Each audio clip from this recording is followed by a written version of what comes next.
Capítulo 37. La profecía perdida. Al tocar el suelo con los pies, a Harry se le doblaron ligeramente las rodillas y la cabeza del mago dorado cayó con un golpe metálico. Entonces echó un vistazo a su alrededor y se percató de que había llegado al despacho de Dumbledore. Durante la ausencia del director, todo se había recuperado. Los delicados instrumentos de plata estaban de nuevo sobre las mesas de patas finas y echaban humo y zumbaban discretamente. Los directores y las directoras dormían en sus retratos y apoyaban la cabeza en sus respaldos, de los sillones o al borde de los cuadros. Harry se acercó a la ventana. Una línea de color verde pálido que recorría el horizonte indicaba que no tardaría en amanecer. El silencio y la quietud, interrumpidos tan solo por algún que otro gruñido o resoplido de un retrato durmiente, le resultaban insoportables. Tanto era así que si lo que lo rodeaba hubiera podido reflejar sus sentimientos, los cuadros habrían estado gritando de dolor. Se paseó por el tranquilo y bonito despacho respirando entrecortadamente e intentando no pensar, pero tenía que pensar, no había escapatoria. Él tenía la culpa de que Sirius hubiera muerto, todo era culpa suya. Si no hubiera sido tan estúpido para caer en la trampa de Voldemort, si no hubiera estado tan convencido de que lo que había visto en su sueño era real, o si se hubiera planteado la posibilidad, como había dicho Hermione, de que Voldemort confiara en la afición de Harry a hacerse el héroe. Era insufrible, no quería pensar en ello, no podía aguantarlo. Dentro de él había un terrible vacío que no deseaba sentir ni examinar, un oscuro agujero donde antes estaba Sirius, un agujero del que Sirius se había desvanecido. No deseaba estar solo con aquel enorme y silencioso vacío, no lo soportaba. Detrás de él, un cuadro soltó un sonoro ronquido y una voz impasible dijo: «Ah, Harry Potter». Phineas Nigellus dio un enorme bostezo y estiró los brazos mientras contemplaba a Harry con sus pequeños pero vivaces ojos. «¿Qué te trae a estas horas de la mañana?», le preguntó Phineas. «Se supone que en este despacho solo puede entrar el legítimo director. ¿Acaso te ha enviado Dumbledore? Ah, no me digas que...». Volvió a bostezar y un leve escalofrío le recorrió el cuerpo. «¿He de llevarle otro mensaje al inútil de mi tataranieto?». Harry no podía hablar. Phineas Nigellus no sabía que Sirius estaba muerto y él era incapaz de decírselo. Contarlo en voz alta supondría convertir la muerte de su padrino en algo definitivo, absoluto, irreparable. Unos cuantos retratos más empezaron a moverse. El terror que le producía la idea de que lo interrogaran impulsó a Harry a cruzar la habitación a grandes zancadas y a llevar una mano al picaporte de la puerta. Pero ésta no se abrió. Harry estaba encerrado. «Supongo que esto significa que Dumbledore volverá a estar pronto entre nosotros», aventuró el mago corpulento de nariz roja que colgaba en la pared, detrás de la mesa del director. Harry se dio la vuelta y vio que el mago lo observaba con mucho interés. El chico asintió y tiró otra vez el picaporte sin volverse, pero la puerta seguía cerrada. «Cuánto me alegro», comentó el mago. «Nos hemos aburrido mucho sin él». Se acomodó en el sitial en que lo habían retratado y sonrió benignamente a Harry. «Dumbledore tiene muy buena opinión de ti, como ya debes de saber», continuó. «Sí, ya lo creo, te tiene en gran estima». El sentimiento de culpa que llenaba el agujero que Harry tenía en el pecho, una especie de monstruoso y pesado parásito, empezó a retorcerse y contorsionarse. Harry ya no podía más, no soportaba ser quien era. Nunca se había sentido tan atrapado por su propia mente y por su propio cuerpo, y nunca había deseado con tanta intensidad ser otra persona o tener cualquier otra identidad. Entonces unas llamas de color verde esmeralda prendieron en la chimenea vacía y Harry se apartó de un brinco de la puerta y contempló al hombre que giraba en el fuego. Cuando la alta figura de Dumbledore salió de entre las llamas, los magos y las brujas de las paredes despertaron con brusquedad, y muchos de ellos dieron gritos de bienvenida. «Gracias», dijo Dumbledore con voz queda. Al principio no miró a Harry, sino que se dirigió hacia la percha que había junto a la puerta, sacó de un bolsillo interior de su túnica a Fawkes, que ahora era un pequeño pájaro, feo y sin plumas, y lo colocó con cuidado en la bandeja de suaves cenizas que había bajo el palo dorado, donde solía posarse el ave cuando estaba totalmente desarrollada. Bueno, Harry, dijo Dumbledore apartándose al fin del Fénix. Supongo que te alegrará saber que ninguno de tus amigos sufrirá secuelas por lo ocurrido esta noche. Harry intentó decir estupendo, pero por su boca no salió ningún sonido. Tenía la impresión de que Dumbledore estaba recordándole los problemas que había causado, y aunque el mago lo miraba por fin a los ojos, y pese a que su expresión era amable y no parecía acusadora, Harry no podía sostenerle la mirada. La señora Pomfrey está curándolos, añadió Dumbledore. Es posible que Ninfadora Tonks tenga que pasar un tiempo en San Mungo, pero todo indica que se recuperará por completo. Harry se contentó con asentir con la cabeza mientras contemplaba la alfombra, cada vez más clara a medida que el cielo se iluminaba. Estaba seguro de que los retratos escuchaban con atención cada palabra que decía Dumbledore, y de que debían de preguntarse dónde habían estado Harry y el director, y por qué había habido tantos heridos. Sé cómo te sientes, Harry, afirmó Dumbledore con serenidad. No lo sabe, negó él con un tono de voz inisutadamente impetuoso, pues la ira estaba acumulándose en su interior. Dumbledore no sabía nada sobre sus sentimientos. ¿Lo ve, Dumbledore?, dijo Phineas Nigellus con malicia. No pierde el tiempo intentando comprender a los estudiantes porque ellos lo detestan. Prefieren sentirse terriblemente incomprendidos, deleitarse en la autocompasión, sufrir con... Ya basta, Phineas, le ordenó el director. Harry le dio la espalda a este y se quedó observando el estadio de Quidditch que se distinguía a lo lejos por la ventana. Sirius había aparecido allí en una ocasión bajo la forma del peludo perro negro para ver jugar a Harry. Seguro que lo había hecho para comprobar si era tan bueno como lo había sido James, pero Harry nunca se lo había preguntado. No deberías avergonzarte de lo que sientes, Harry, oyó que decía Dumbledore. Más bien al contrario, el hecho de que puedas sentir un dolor como este es tu mayor fortaleza.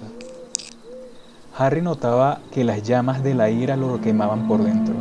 Ardía en aquel terrible vacío y avivaban su deseo de hacer daño al director por su serenidad y sus huecas palabras.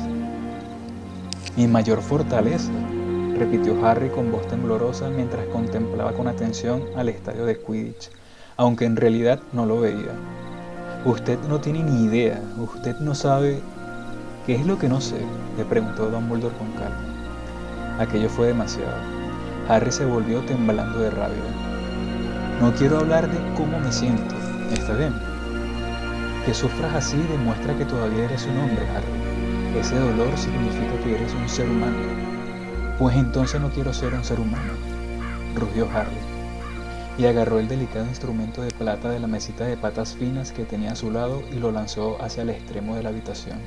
El instrumento se hizo 1000 pedazos al estrellarse contra la pared. Varios retratos soltaron gritos de enfado y miedo, y el de Armando Dippet exclamó: «Francamente». «No me importa», les gritó Harry, y luego cogió un lunascopio y lo arrojó a la chimenea. «Estoy harto, ya he visto suficiente, quiero terminar con esto, quiero salir, ya no me importa». Y a continuación cogió la mesa sobre la que había estado el instrumento y la lanzó también. La mesa se rompió y las patas salieron rodando en varias direcciones. «Sí te importa», sentenció Dumbledore. Ni había pestañeado ni había hecho el más mínimo movimiento para impedir que Harry destrozara su despacho.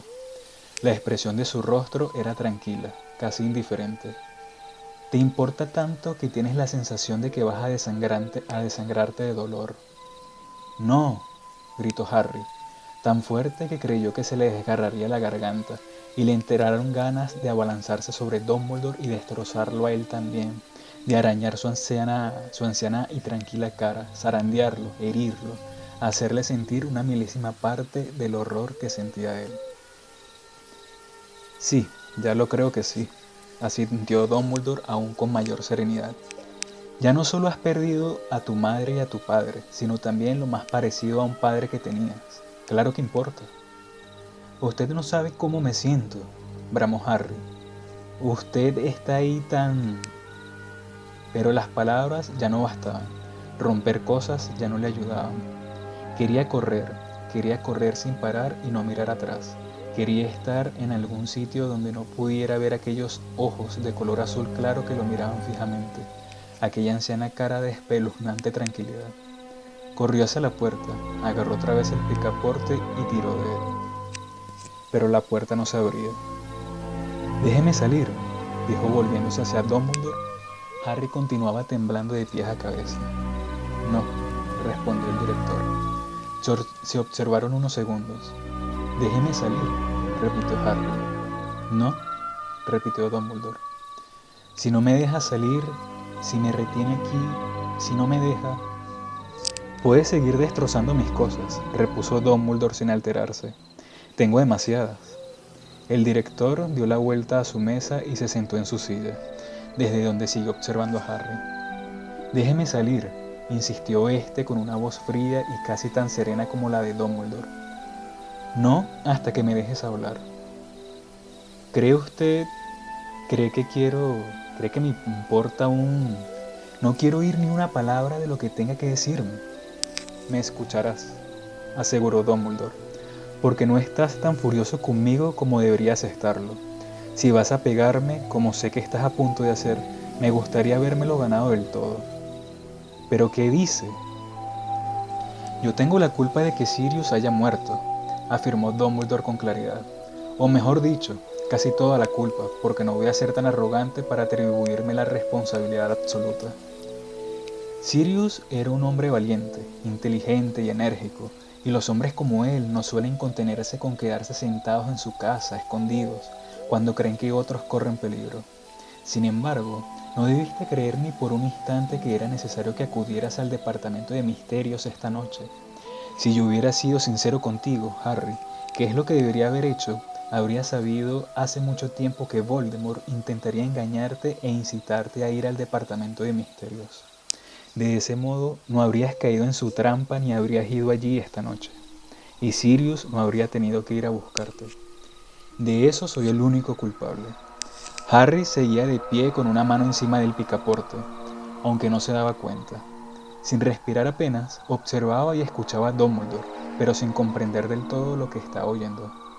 «Siéntate, por favor», le indicó el director. No era una orden, sino una petición. Harry vaciló, pero finalmente cruzó con lentitud la habitación, llena de ruedas dentadas de plata y fragmentos de madera, y se sentó enfrente de Dumbledore, al otro lado de su mesa. «¿Debo deducir que mi tataranieto, el último Black, ha muerto?», preguntó poco a poco Phineas Nigellus, que se hallaba a la izquierda de Harry. «Sí, Phineas», confirmó Dumbledore. «No me lo creo», repuso Phineas engrupiado. Harry giró la cabeza a tiempo de ver cómo Phineas salía de su retrato y comprendió que había ido a visitar el otro en el que él aparecía, el que estaba colgado en Grimmauld Place. Seguramente iría de retrato en retrato llamando a Sirius por toda la casa. «Te debo una explicación, Harry», comenzó Dumbledore. «La explicación de los errores de un anciano, pues ahora me di cuenta de que lo que he hecho y no he hecho contigo lleva el sello de los defectos de la edad. Los jóvenes no podéis saber cómo piensan ni cómo sienten los ancianos, pero los ancianos cometemos un error si olvidamos qué significa ser joven, y por lo visto, últimamente yo lo he olvidado». Estaba saliendo el sol. Se veía un trocito de un deslumbrante tono anaranjado sobre las montañas y por encima de él el cielo relucía, aunque parecía descolorido. La luz caía sobre Dumbledore, sobre sus cejas y su barba plateada y sobre las profundas arrugas de su cara. «Hace 15 años», continuó, «cuando vi la cicatriz de tu frente, imaginé lo que debía de significar. Supuse que representaba la señal de la conexión que se había forjado entre Voldemort y tú». «Eso ya me lo ha contado, profesor», aseguró Harry con rotundidad. No le importaba ser maleducado, ya no le importaba nada. «Sí», se dispuso Dumbledore. «Sí, pero es necesario empezar hablando de tu cicatriz porque poco después de que te reincorporaras al mundo mágico, se hizo patente que yo tenía razón y que tu cicatriz te avisaba cuando Voldemort estaba cerca de ti o cuando sentía una fuerte emoción». «Ya lo sé», dijo Harry cansinamente. Y esa capacidad tuya de detectar la presencia de Voldemort, incluso cuando está enmascarado, y saber lo que siente cuando se despiertan sus emociones, se ha hecho cada vez más pronunciada desde que Voldemort regresó a su propio cuerpo y recuperó todos sus poderes. Harry ni siquiera se molestó en asentir con la cabeza. Eso también lo sabía. Más recientemente, prosiguió Dumbledore, empezó a preocuparme que Voldemort pudiera notar que existía esa conexión entre vosotros dos. Y en efecto, llegó un momento en que tú te adentraste tanto en la mente y en los pensamientos de Voldemort, que él se percató de tu presencia. Me refiero, por supuesto, a la noche en que presenciaste la agresión que sufrió el señor Weasley. Snape me dijo, murmuró Harry. El profesor Snape, Harry, lo corrigió Dumbledore con delicadeza. Pero no te preguntaste que no te lo conté yo personalmente, porque no te enseñé yo oclumancia, porque ni siquiera te había mirado durante meses. Harry levantó la cabeza. Ahora se daba cuenta de que Dumbledore parecía triste y cansado. Sí, masculló. Sí, claro que me lo pregunté. Verás, creía que Voldemort no podía tardar mucho en intentar entrar en tu mente para manipular y dirigir tus pensamientos, y no quería ofrecerle más alicientes para hacerlo.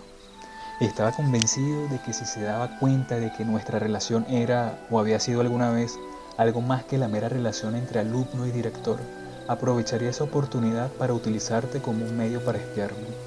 Me asustaba pensar en cómo podría manejarte, o en la posibilidad de que intentara poseerte. Harry, creo que tenía razón cuando suponía que Voldemort se habría servido de ti de ese modo. En las pocas ocasiones en que tú y yo tuvimos contacto directo, me pareció ver una sombra de él en tus ojos. Harry se acordó de la sensación de que una serpiente dormida se había despertado en su interior, dispuesta a atacar, cuando él y Dumbledore se habían mirado a la cara. El objetivo de Voldemort al poseerte, como ha demostrado esta noche, no habría sido mi destrucción, sino la tuya. Cuando te poseyó brevemente, hace un rato, él confiaba en que yo te sacrificaría para quitarle a él la vida.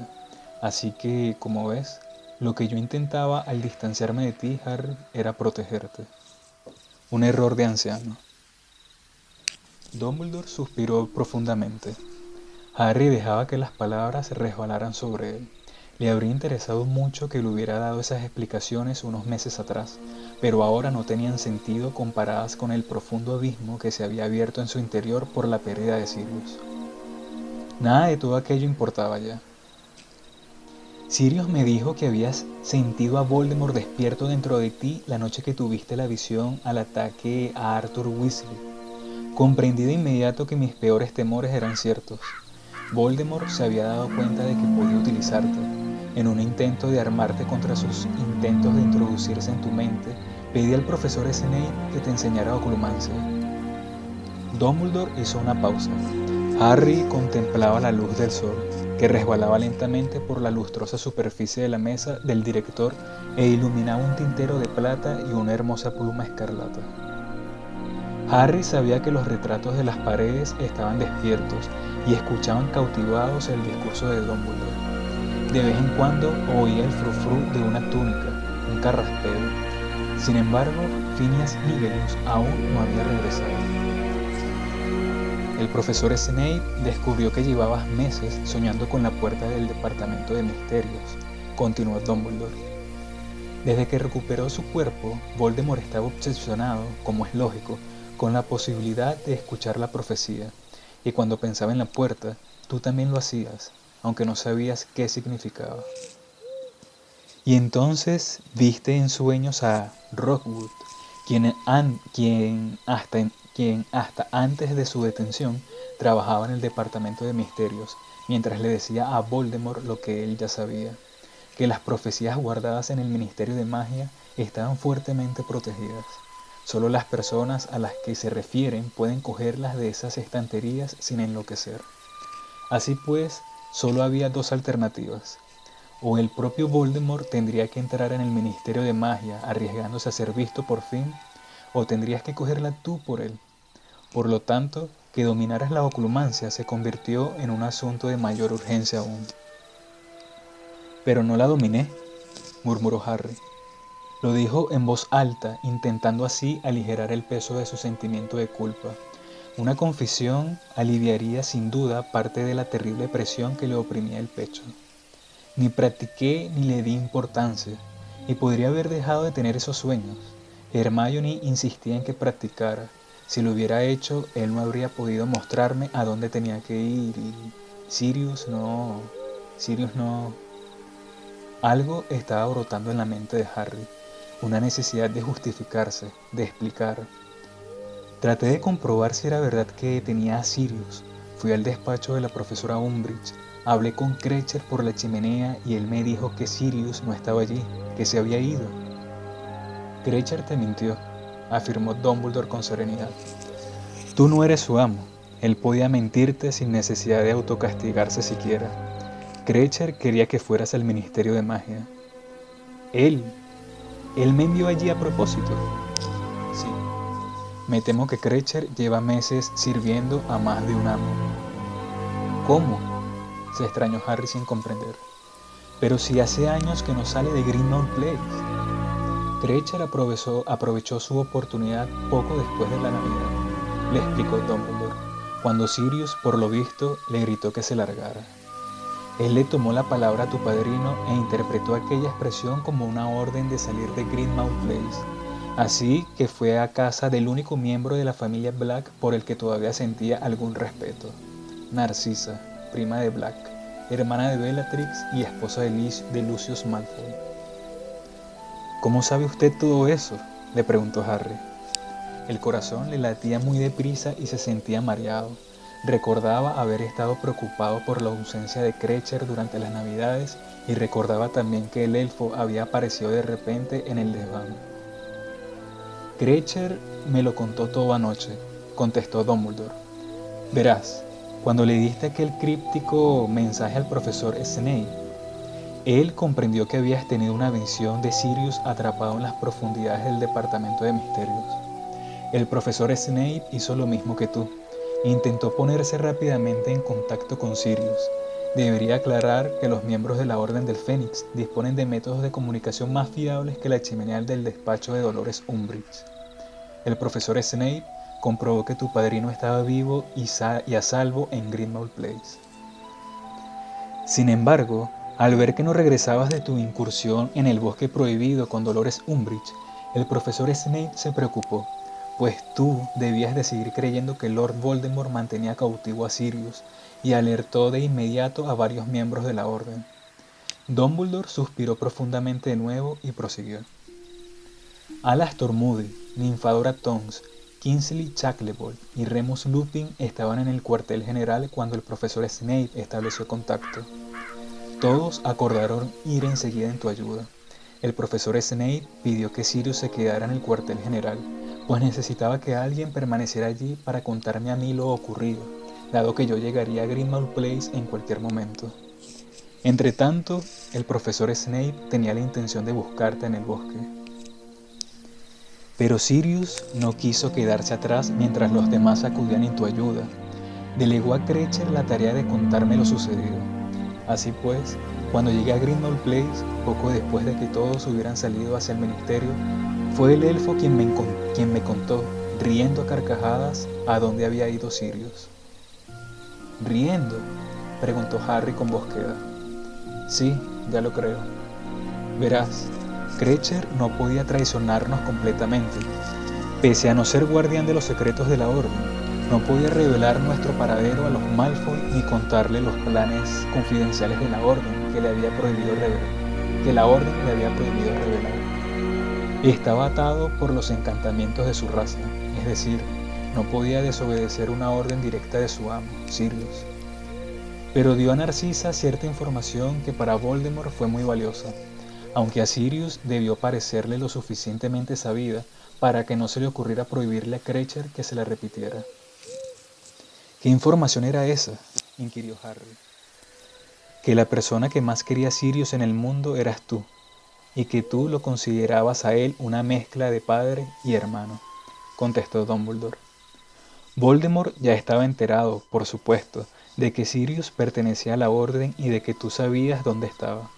Pero la información de Krecher le hizo comprender que por quien no dudarías jamás en arriesgar la vida era por Sirius Black. Harry tenía los labios resecos y entumecidos.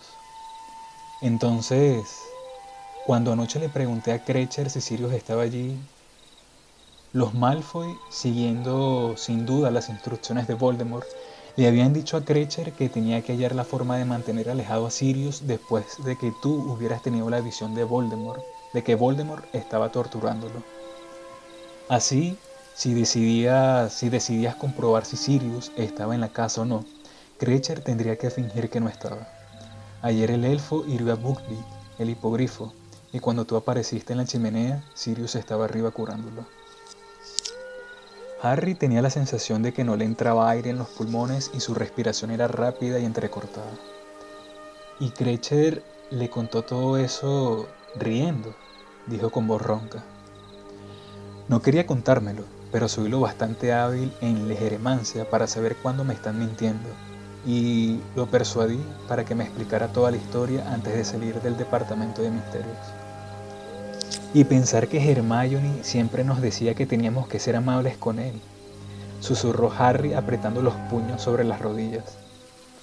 Ella tenía razón, Harry.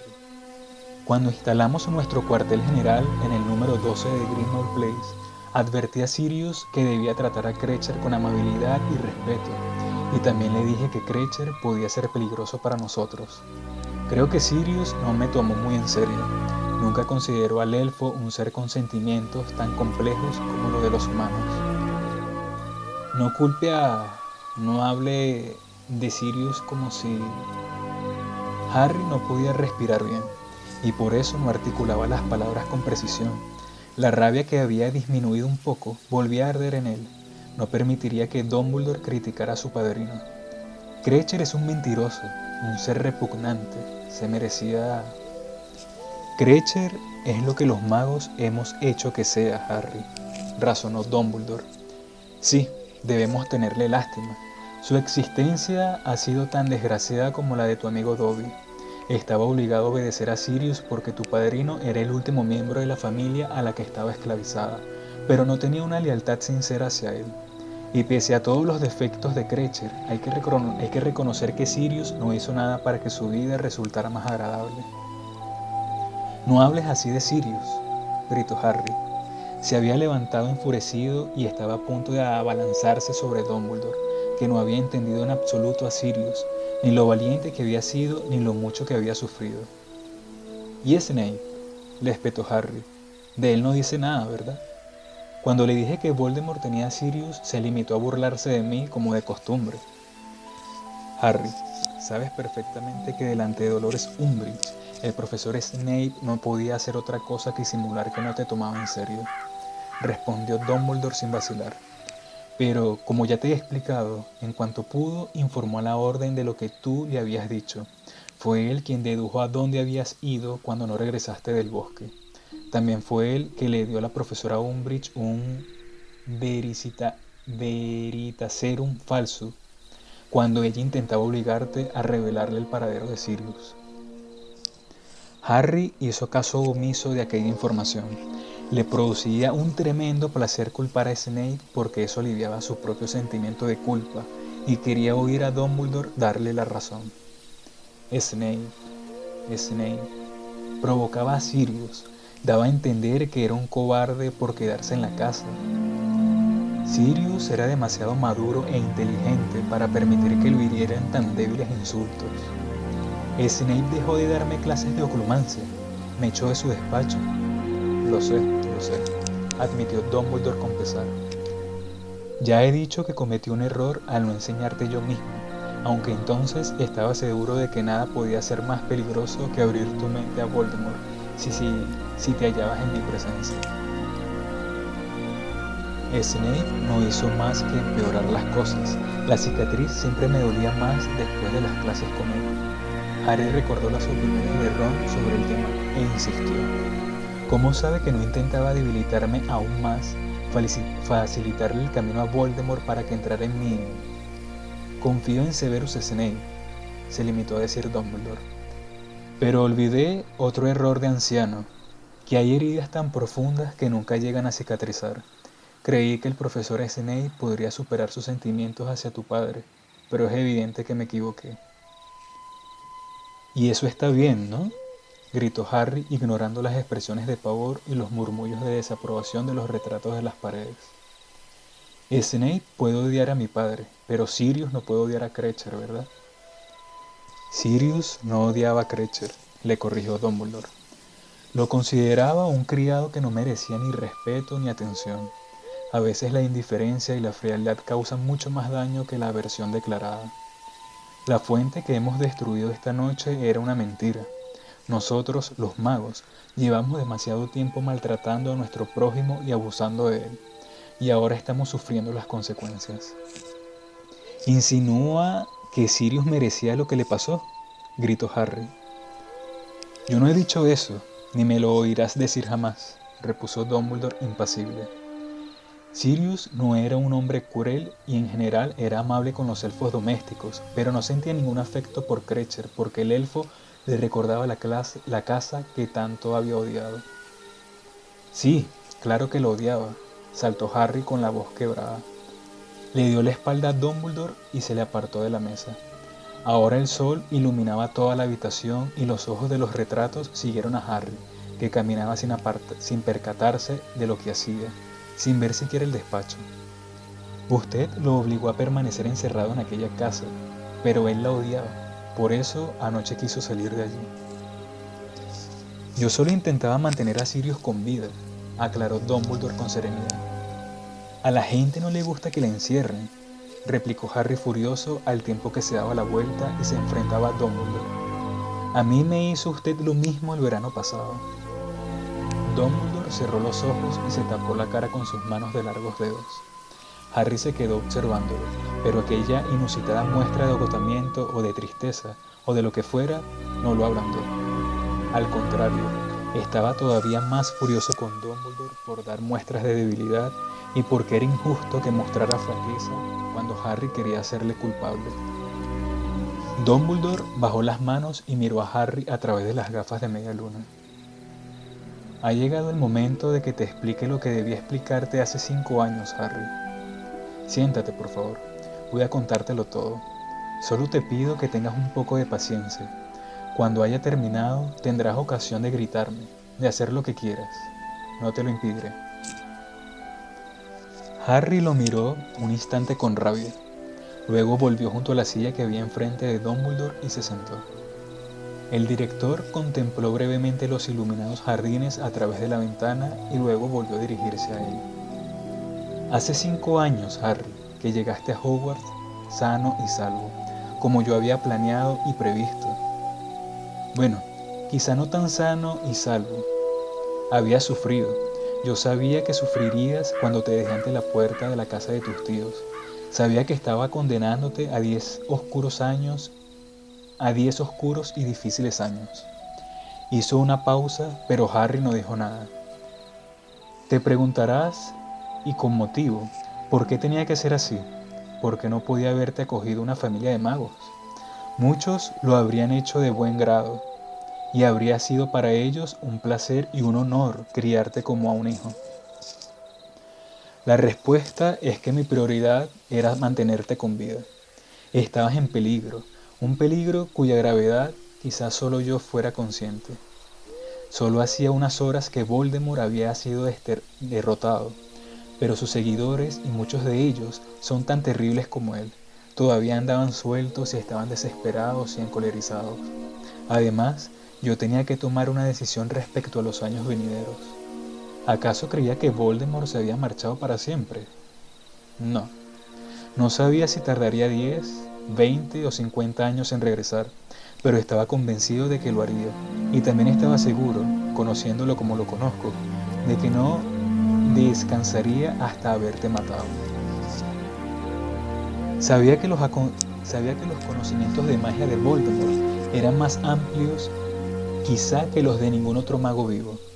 Asimismo, sabía que ni los más complejos y potentes hechizos o encantamientos protectores serían invencibles el día que él regresara con todo su poder. pero también sabía cuál era su punto débil, así que tomé una decisión. Estarías protegido por una antiquísima magia que él conoce, desprecia y, por lo tanto, siempre ha subestimado en su propio perjuicio. Me refiero, por supuesto, al hecho de que tu madre muriera para salvarte. Ella te dio una prolongada protección que él no esperaba, una protección que fluye por tus venas hasta hoy. Así que puse toda mi confianza en la sangre de tu madre. Te entregué a su hermana, su único familiar vivo. Mi tía no me quiere, saltó Harry. No le importa, pero te acogió, lo interrumpió Dumbledore. Quizá te acogiera a regañadientes, con rabia, de mala gana, contra su voluntad, pero de todos modos te acogió, y al hacerlo selló el encantamiento que yo te había hecho. El sacrificio de tu madre convirtió el vínculo de sangre en el escudo más fuerte que yo podía ofrecerte. Sigo sin... Mientras puedas llamar hogar al sitio donde habita la sangre de tu madre, allí Voldemort no podrá tocarte ni hacerte ningún daño. Él derramó la sangre de tu madre, pero ésta sigue viva en ti y en tu tía. Así que la sangre de tu madre se convirtió en tu refugio. De hecho, solo tienes que regresar con tus tíos una vez al año, y en esa casa él no podrá hacerte daño mientras puedas considerarla tu hogar. Tu tía está al corriente de todo porque le expliqué lo que yo había hecho en una carta que deposité junto a ti cuando te dejé en su puerta. Ella sabe que tenerte en su casa es lo que te ha mantenido con vida estos 15 años. Un momento, dijo Harry. Espere un momento. Se enderezó en la silla mirando fijamente a Dumbledore. Usted le envió a aquel vociferador. Usted le dijo que recordara... Era su voz. Creí que quizá necesitara que le recordaran el pacto que había sellado al acogerte, respondió Dumbledore agachando ligeramente la cabeza. Sospeché que el ataque de los dementores le habría hecho pensar en los peligros que suponía tenerte como hijo adoptivo. Así fue. Bueno, a mi tío más que a ella. Él quería echarme de casa, pero cuando llegó el vociferador, ella dijo que debía quedarme. Harry miró el suelo un momento y luego añadió, ¿pero qué tiene que ver eso con...? No podía pronunciar el nombre de Sirius. Después, hace 5 años, prosiguió Dumbledore casi como si no hubiera hecho ninguna pausa en su relato. Llegaste a Hogwarts, quizá ni tan contento ni tan bien alimentado como a mí me habría gustado, pero al menos vivo y con buena salud. No eras ningún príncipe mimado, sino un niño todo lo normal que yo podía esperar que fueras, dadas las circunstancias. Hasta ese instante mi plan estaba funcionando. Y entonces, bueno, seguro que recuerdas los sucesos de tu primer año en Hogwarts tan claramente como yo. Aceptaste de una forma magnífica el reto al que te enfrentabas y de pronto, mucho más pronto de lo que yo había imaginado, te encontraste cara a cara con Voldemort. Volviste a sobrevivir y no solo eso, impediste que él recuperara su poder y su fuerza y así retrasaste su regreso. Luchaste como un hombre. El orgullo que sentí por ti no puede expresarse con palabras. Sin embargo, mi maravilloso plan tenía un fallo, reconoció Dumbledore. Un fallo evidente que yo sabía ya entonces, que podía hacer que todo fracasara.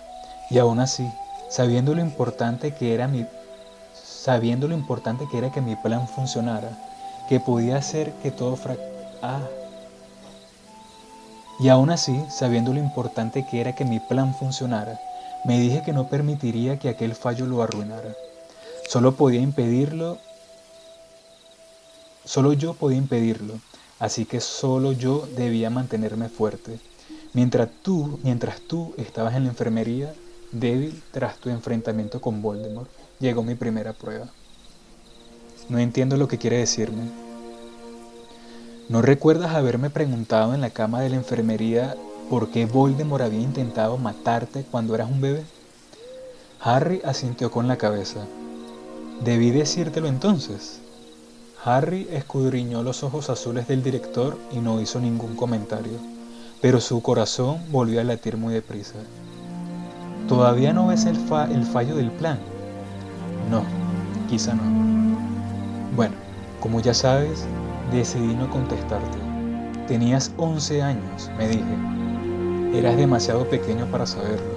Yo nunca me había planteado contártelo cuando tuvieras 11 años, porque semejante revelación en tan temprana edad habría sido demasiado para ti. Debí reconocer entonces las señales de peligro. Debí preguntarme por qué no me turbó más que ya me hubieras formulado la pregunta a la que yo sabía que algún día debería dar una terrible respuesta. Debí darme cuenta de que me alegraba demasiado de no tener que dártela aquel día en concreto. Eras demasiado pequeña. Y así llegamos a tu segundo año en Hogwarts. Volviste a enfrentarte a retos a los que ninguno de los magos experimentados se han enfrentado nunca. Y una vez más, te desenvolviste superando todas mis expectativas. Sin embargo, no me preguntaste de nuevo por qué Voldemort te había dejado aquella marca.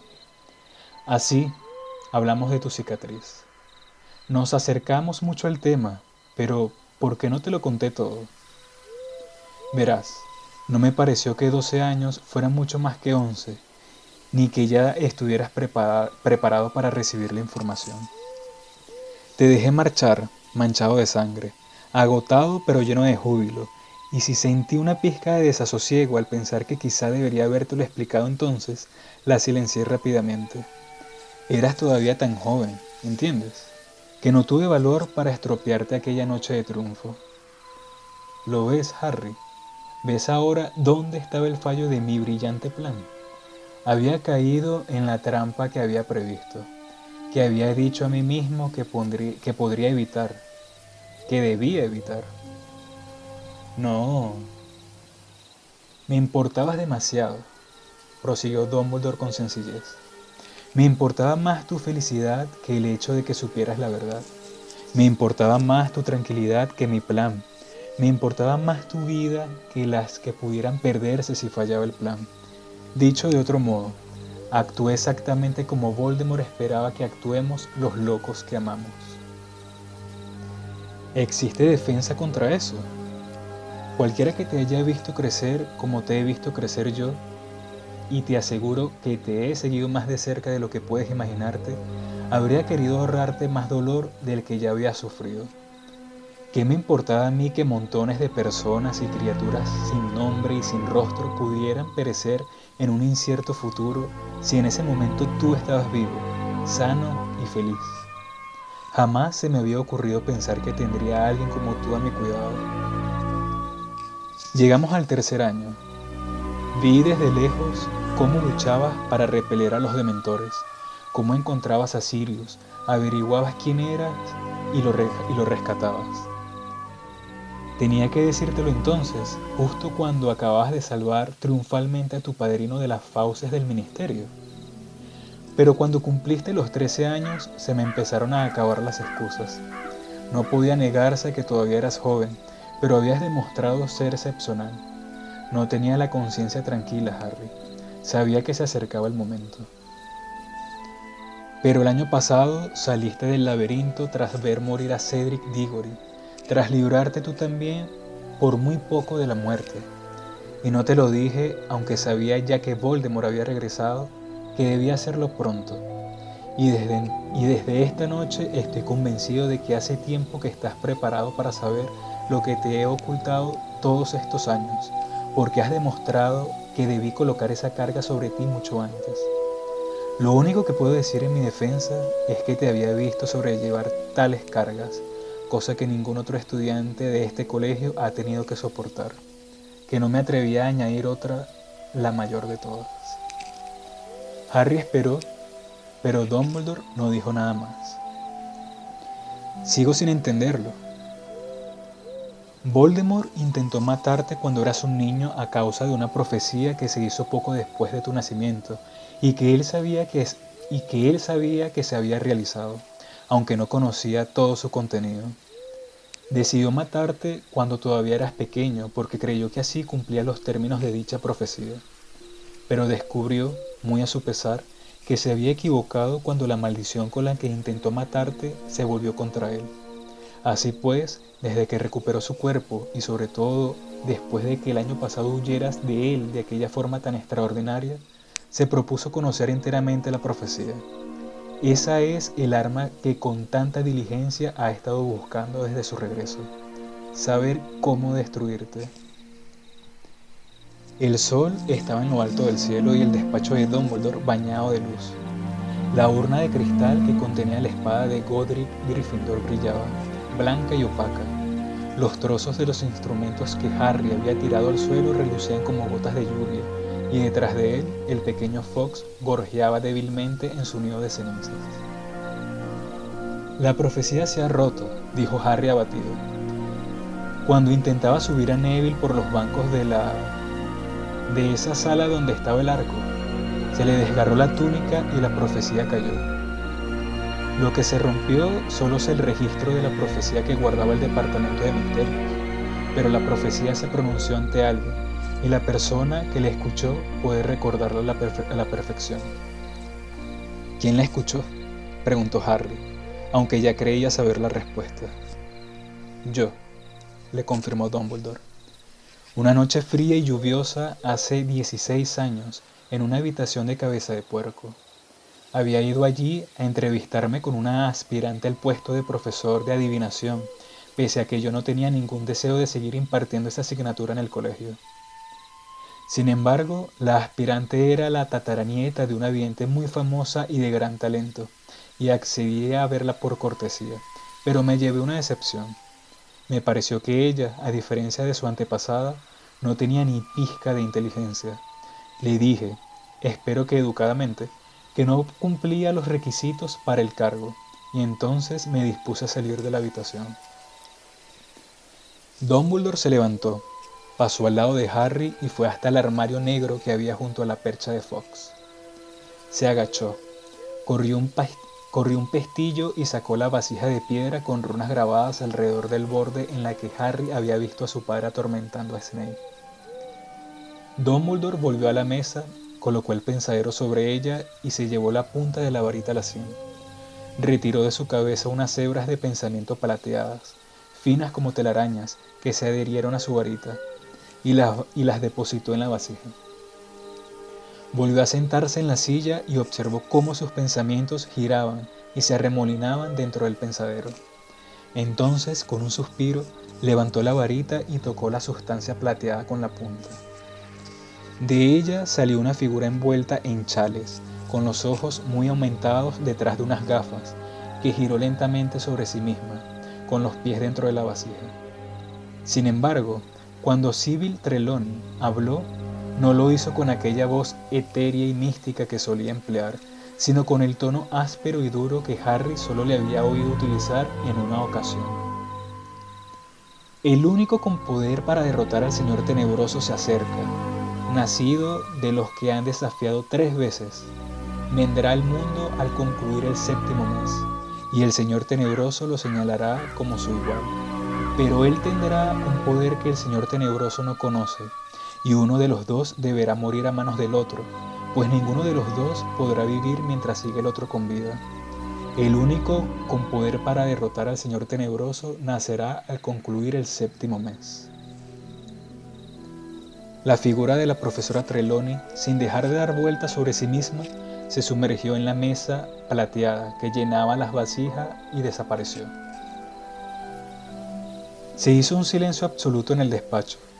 Ni Dumbledore, ni Harry, ni los retratos hicieron ruido alguno. Hasta Fox se había quedado mudo. «Profesor», dijo Harry con un hilo de voz, pues Dumbledore, que no había apartado la vista del pensadero, parecía completamente ensimismado. «¿Significa eso? ¿Qué significa?» «Significa que la única persona capaz de vencer a Lord Voldemort para siempre nació a finales de julio hace casi 16 años, y que los padres de ese niño habían desafiado 3 veces a Voldemort». Harry sintió como si algo se cerniera sobre él, y de nuevo le costaba respirar. «¿Soy yo?»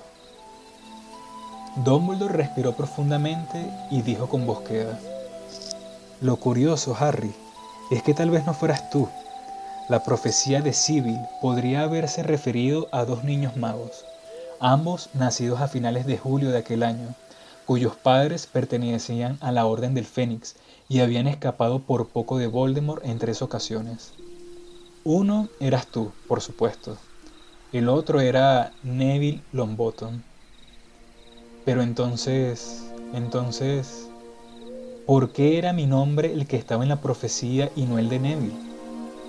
El registro oficial volvió a etiquetarse después de que Voldemort intentara matarte cuando eras un bebé, le explicó Dumbledore. Al responsable de la sala de las profecías le pareció evidente que si Voldemort había intentado matarte era porque sabía que era a ti a quien se refería Sibyl. Pero, ¿podría no ser yo? Me temo que no hay ninguna duda de que eres tú, respondió Dumbledore lentamente, como si cada palabra le costara un tremendo esfuerzo. Pero usted acaba de decir... Neville también nació a finales de julio y sus padres... Olvidas la segunda parte de la profecía. El definitivo rasgo identificador del niño que podría vencer a Voldemort. El propio Voldemort lo señalará como su igual. Y eso fue lo que hizo Harry. Te eligió a ti y no a Neville. Te marcó con la cicatriz que ha demostrado ser al mismo tiempo bendición y maldición. Pero pudo equivocarse al elegirme, exclamó Harry. Pudo señalar a la persona equivocada. Eligió al que consideró que suponía un mayor peligro para él. Y fíjate en esto, Harry. No eligió al Sangre Limpia, que, según su credo, era el único que merecía llamarse mago, sino al Sangre Mestiza, como él. Él se identificó contigo antes incluso de verte, y al atacarte y señalarte con esa cicatriz,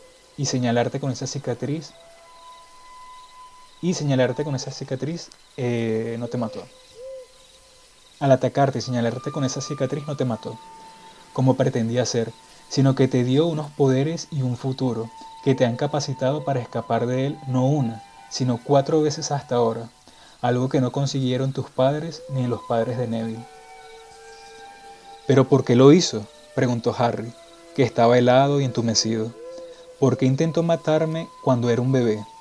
Debió esperar a ver quién de los dos, Neville o yo, parecía más peligroso cuando fuéramos mayores y matar al que lo fuera. Sí, desde luego, ese habría sido el método más práctico, pero la información que Voldemort tenía sobre la profecía era incompleta. Cabeza de puerco, que Sibyl eligió por sus económicos precios, siempre ha atraído, digámoslo así, a una clientela más interesante que la de las 3 escobas. Como tú y tus amigos tuvisteis ocasión de comprobar, igual que yo aquella noche, es un sitio donde uno nunca debe dar por hecho que nadie lo está escuchando. Yo, por supuesto, cuando decidí reunirme allí con Sibyl Trelawney, no había imaginado que fuera a oír algo que mereciera la pena escuchar a hurtadillas. La única suerte que tuve, o tuvimos, fue que la persona que estaba escuchando nuestra conversación fue detectada antes de que Sibyl terminara de exponer su profecía, y le echaron del local. Y entonces solo oyó el principio, la parte que predecía el nacimiento de un niño en el mes de julio, hijo de unos padres que habían desafiado 3 veces a Voldemort, pero eso no pudo prevenir a su amo de atacarte. Por eso no podría prevenir a su amo de atacarte, supondría corregir el riesgo de transmitirte poderes y señalarte como su igual. Así que Voldemort nunca supo que podía resultar peligroso luchar contra ti, y que habría sido más repugnante esperar enterarse de más cosas. Él no sabía que tú tendrías un poder que el Señor Tenebroso no conoce. Pero si no lo tengo, dijo Harry con voz estrangulada. No tengo ningún poder que él no tenga. Yo no podría luchar como lo ha hecho él esta noche. No puedo poseer a la gente ni matarla. En el departamento de misterios, lo interrumpió Dumbledore, hay una sala que siempre está cerrada. Contiene una fuerza que es a la vez más maravillosa y más terrible que la muerte, que la inteligencia humana, que el poder de la naturaleza. Además, Quizá es también la más misteriosa de todas las cosas que se guardan allí, para su estudio. Lo que tú posees en sumo grado es el grado que se esconde en esa sala, del que Voldemort carece por completo. De modo que esa fuerza es la que te ha impulsado a intentar salvar a Sirius esta noche y es la que también ha impedido que Voldemort te haya poseído, porque él es incapaz de ocupar un cuerpo tan lleno del poder que detesta. Al final no ha importado que no pudiera cerrar tu mente, porque ha sido tu corazón el que te ha salvado. Harry cerró los ojos. Si no hubiera ido a salvar a Sirius, este no habría muerto. Pero luego, para no volver a pensar en su padrino, y aunque le daba igual la respuesta, Harry preguntó. El final de la profecía decía algo de que ninguno de los dos podría vivir. Mientras siga el otro con vida, terminó Dumbledore.